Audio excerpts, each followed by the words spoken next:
Damos ya la bienvenida en el estudio de los desayunos en 24 horas a Wilson Pastor, ex ministro de Recursos Naturales No Renovables. Ingeniero Pastor, buenos días, bienvenido.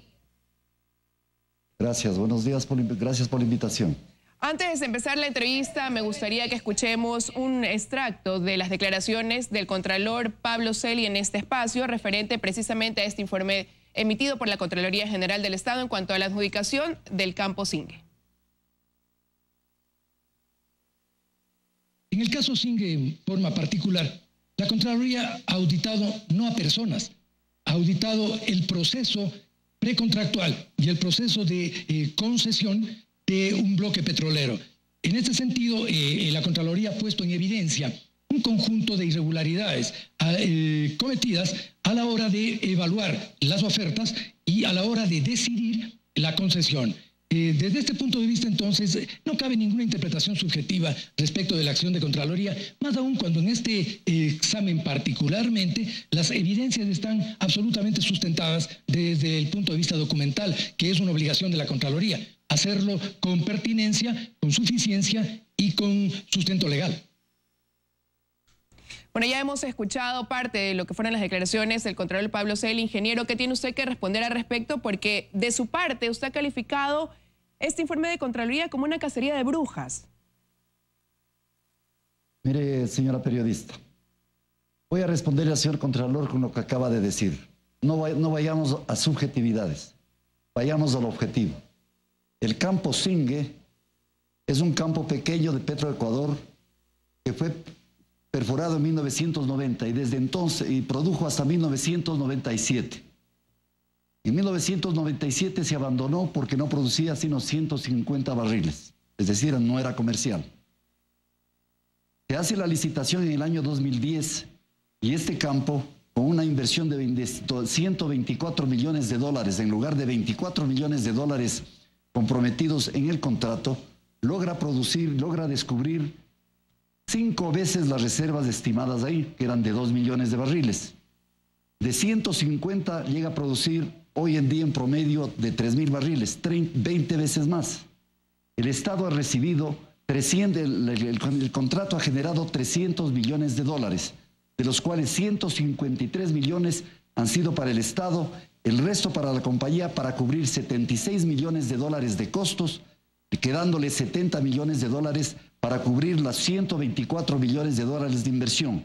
Hasta hoy día no recupera las inversiones, mientras el Estado, sin invertir un solo dólar, se ha llevado y se ha beneficiado con 153 millones de dólares. Esto es el objetivo. Pero ingeniero, lo que usted acaba de mencionar precisamente... Sí, objetivo también es que los señores de Contraloría quieren meternos una glosa y decir que hemos perjudicado al Estado porque unos inexpertos de Contraloría señalan que de acuerdo a sus cálculos, la tasa interna de retorno, es decir, la forma en que se calcula el beneficio, la rentabilidad de una empresa, la tasa interna de retorno es de 19.2% en lugar de 19.1% que ellos calculan. Por una décima de punto de rentabilidad de un cálculo sobre 20 años, con muchas variables de precios, de costos, de inversiones, nos quieren endilgar primero una difamación, primero un perjuicio y luego una difamación a todos los que participamos en este proceso, que son 20 personas. Esa décima que usted menciona, esa variable es la que para ellos habría ocasionado un perjuicio millonario precisamente para el Estado, y por eso ellos lo han puesto dentro de este informe de Contraloría. Además decían que la tarifa no se hizo considerada en base al volumen de producción del campo Singue, sino más bien entre un acuerdo entre el Comité de Licitación Hidrocarburífera, del que formaba parte el vicepresidente Jorge Glass y Carlos Pareja, con la empresa contratista. Señorita, hay que conocer el mundo petrolero para saber de lo que se habla. Los señores de Contraloría creen que se produce el petróleo como vaciar un tanque. Yo he dicho que tengo 100.000 barriles y los vacío como un tanque. No, señorita. En el mundo petrolero, la producción petrolera es compleja. Un campo produce en base a una presión interna de energía que tiene el campo y esa energía va declinando y en el tiempo la producción baja y se alarga en el tiempo, que va mucho más allá de 20 años de contrato. Razón por la cual los técnicos en todas partes del mundo no calculan para la rentabilidad de una empresa que va a durar, cuyo contrato va a durar 20 años, no calculan sobre todas las reservas, sino sobre un alto porcentaje de reservas. En este caso, sobre el 93% de las reservas. Equivocadamente, el equipo de auditoría toma 80% y dice que con esto se ha perjudicado en la tarifa con $1. Por otro lado, ignoran y quieren ignorar que solamente a los 2.400.000 barriles de reservas que tenían estimada la Dirección Nacional de Hidrocarburos de ese entonces, los negociadores añaden un pozo exploratorio que tiene $1 millón más, pero no descubierto, estimado, con el único objetivo de bajar la tarifa de la contratista. Y de $35 la baja, 34.5 la baja a 33, a 33.5. La Contraloría, con unos sesudos estudios llevados a cabo con errores en las corridas matemáticas, establecen que es de 32.5. Señorita periodista, si se hubiera tenido varias ofertas para ese campo, hubiéramos podido negociar más fácilmente, pero era la única. Si no aceptábamos esa tarifa, no se hubieran producido descubiertos los millones de reservas adicionales y los beneficios para el Estado. La Contraloría, 6 años después, dictamina, sin conocimiento, que han perdido, que era $1 menos. Pero esa tarifa fue determinada, basada en un estudio con una proyección de la que usted acaba de mencionar, que si bien es cierto, podría no haber sido el margen preciso, porque en el tiempo uno va encontrando lo que va perforando, se va encontrando con novedades. ¿Fue fijada en base definitivamente a un estudio o a, como dice el informe de Contraloría, por una conversación y un acuerdo solamente entre el comité de licitación y la contratista directamente?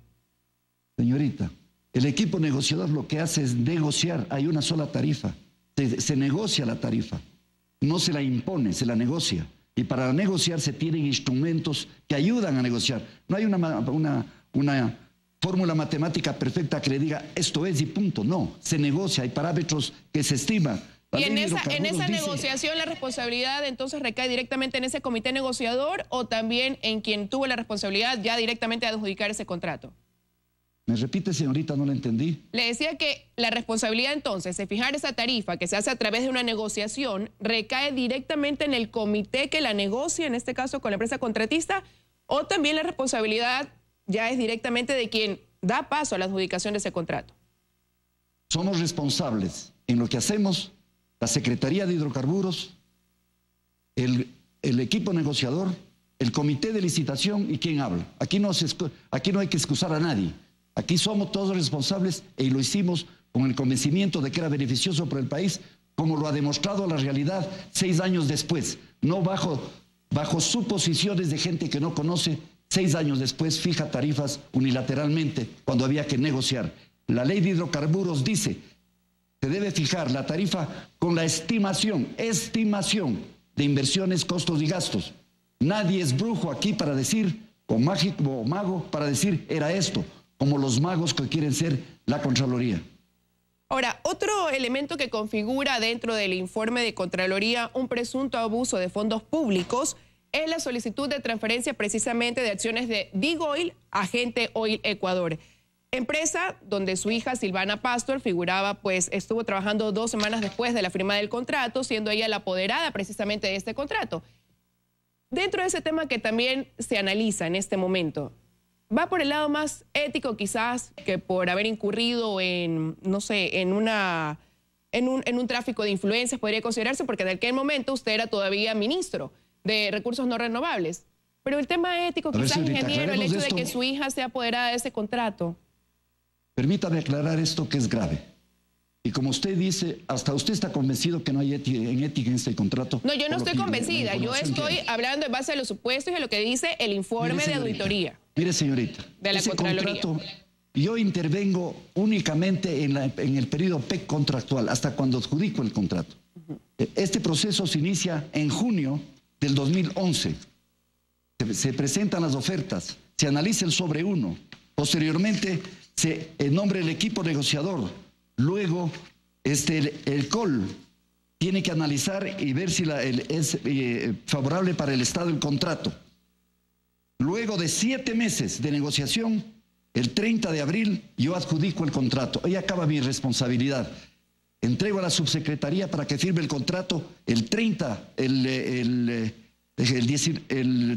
abril del 2012 firme el contrato. Yo adjudico el 21 de marzo. Señorita, ¿quién negocia frente al equipo negociador? Negocia la compañía Digoil, la operadora del consorcio, la que tiene 60% de las acciones. La socia financiera, Gente Oil, no entra en la negociación. De manera que primero no estuvo en el contrato la compañía, en la negociación, la compañía Digoil, la compañía Gente Oil. Luego de la firma del contrato, la socia entra mi hija a trabajar luego de la firma del contrato. Estamos hablando cuánto tiempo después de la firma del contrato. Permítame continuar, porque esta es una difamación que se va divulgando cuando no se le explica bien. Luego de firmar el contrato, más tarde entra mi hija 15 días o un mes más tarde a trabajar, pero solamente como administradora financiera. Ella era administradora de una importante empresa nacional y le piden que vaya a trabajar allá. Posteriormente, luego de 2 años, se hace la transferencia. Se hace la transferencia en septiembre del 2014, en que ya no soy ministro. Y mi hija, en mayo recién le suben a representante legal de la empresa, por sus méritos. De manera que ligar la negociación del contrato, en que no está ni la empresa Gente Oil, donde irá a trabajar luego mi hija, ni es empleada hasta la firma del contrato, o no es empleada sino después de la firma del contrato, es una infamia divulgada por la Contraloría General del Estado en la última conclusión del informe. Y al respecto de la transferencia, mire usted la mentira que dice simplemente la Contraloría. La ley exige que se mejore el contrato, dice la Contraloría, y no lo hicieron. Mire lo que dice la Contraloría. ¿Y la ley qué dice? El cesionario beneficiario, en este caso la compañía Gente Oil, entregará al Ministerio de Energía y Minas, por concepto de mejoramiento de las condiciones económicas del contrato original, $5.000 de los Estados Unidos por cada punto de participación. Este era el mejoramiento del contrato y pagó $300.000 la compañía al Estado. No hay otra mejoría. Sin embargo, en la conclusión, la Contraloría señala que no ha cumplido con esta obligación, añade, mezclando las fechas, que siendo yo ministro, mi hija estaba trabajando y que la transferencia se hizo cuando aún hace entender que yo era ministro. Una falsedad, de todas maneras, evidente. Pero, señor... Esto es, señorita, la verdad. No hay ligazón. Ingeniero Pastor, ni en perjuicio... ¿No llama la atención igual, se puede prestar quizás para la mala interpretación el hecho de que usted, como ha dicho aquí, su hija después de la firma de este contrato, de la adjudicación, 15 días después, entra a trabajar a Gente Oil Ecuador, y no solamente ella, sino que la empresa también contrate a uno de los funcionarios que tuvo a su cargo hacer estudios para precisamente establecer la tarifa que se iba a aplicar? Entonces, por un lado... Es muy fácil post-mortem hacer cualquier suposición. La verdad objetiva es que durante la negociación en que se firman las condiciones del contrato, mi hija no tenía nada que ver, no existía en la compañía ni operadora ni en la compañía Gente Oil. De manera que no intervino en forma alguna en el proceso de decisión de las condiciones del contrato. Esa es la verdad. Ahora, lo demás de suposiciones. Basado en ese informe que ha realizado la Contraloría, incluso el ministro de Hidrocarburos, Carlos Pérez, ha dicho que es una obligación entrar a renegociar, y al decir eso, estaría avalando que efectivamente hubo irregularidades en el proceso de adjudicación del Campo Singue. No le escuché bien, señorita, hay un problema en el audio. Le decía que el ministro de Hidrocarburos ha dicho que es una obligación entrar a renegociar en este caso. Al él expresar esto, quiere decir que estaría avalando lo que dice el informe de Contraloría, que efectivamente hubo irregularidades. En forma alguna, señorita. El señor ministro está haciendo renegociando los contratos de prestación de servicios específicos. Todavía no entra a renegociar estos contratos. No ha entrado a renegociar, pero ha dicho que habrá que renegociar. Señorita, sí. Mire, señorita, expertos, susodichos de expertos. Uno dijo, antes de ayer un experto habló con usted, uno de esos, ¿verdad? Que dice conocer la industria petrolera. Y hay otros más que se oponen a lo que se hace. La verdad es que cuando bajan los precios del petróleo, ¿verdad? Es malo para las partes, es malo para cualquier contrato. La verdadera pregunta es quién se afecta más. Y en este contrato, quien se afecta más es la contratista, no el Estado. Y aquí están las cifras. Con un precio de $40, el Estado primero recibe $10 por el 25% de margen de utilidades. Lo primero que recoge. Luego, $1 por el ECORAE. Recupera sus costos y gastos, $3.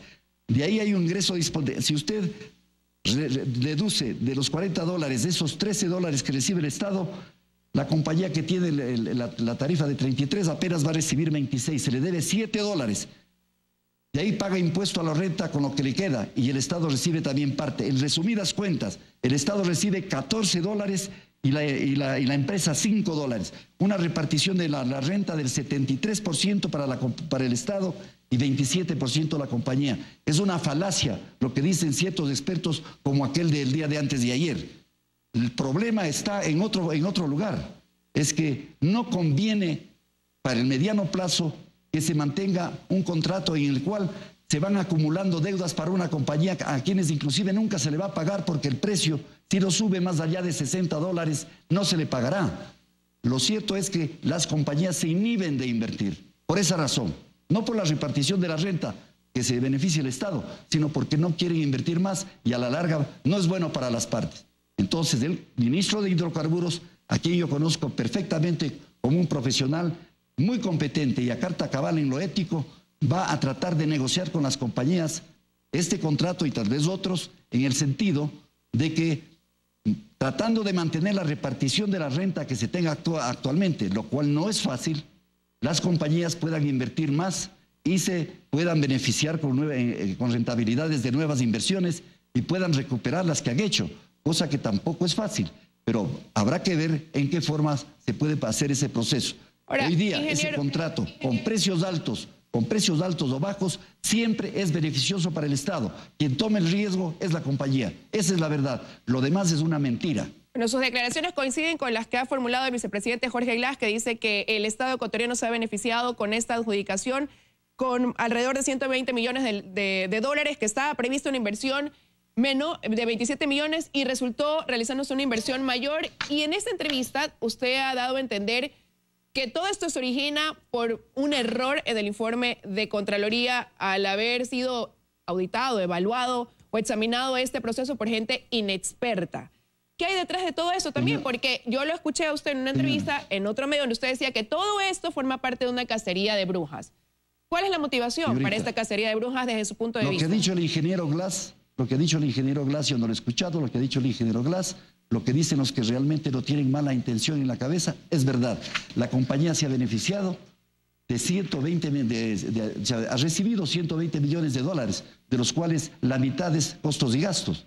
La otra mitad es para recuperar inversiones que todavía no recupera. Es la verdad. En el tiempo, en el futuro, probablemente recupere más rápido si es que el precio sube, si no. En cuanto a lo que se señala de cacería de brujas, permítame decir, cuando yo veo que el Estado se ha beneficiado en 150 millones de dólares cuando no tenía nada, cuando veo que quieren mezclar a mi hija con una decisión de un ministro que nada tuvo que ver en esa mi hija durante el tiempo de la negociación, hay mala intención, hay deseo de hacer mal a alguien. ¿Pero quién tiene esa mala intención y ese deseo de hacer daño en este caso? De los hechos de aquí, la Contraloría en lo objetivo, en lo concreto, la Contraloría. Pero ¿bajo qué motivación podría la Contraloría tener una mala intención de querer emitir un informe que ahora tiene bajo indicio de responsabilidad penal a 21 funcionarios? Ese señor Contralor que trabajó durante todo el tiempo con el señor Poli, todo el tiempo, era el señor número 2. Hoy día parece que se esconde de todas las decisiones que él tomó conjuntamente con él. Hoy día está cuestionado ese señor Contralor. ¿Qué tiene atrás de él? ¿Quiere ser Contralor? ¿O quiere hacer méritos indicando que él está a favor de que se critique todo lo que se hizo en el pasado, en especial, inclusive, utilizando esta estupidez de denuncia sobre el campo Xingue? Esa es la pregunta, esa es la interrogación. Muchísimas gracias, ingeniero, por habernos acompañado. Estuvimos conversando con el ingeniero Wilson Pastor, exministro de Recursos No Renovables.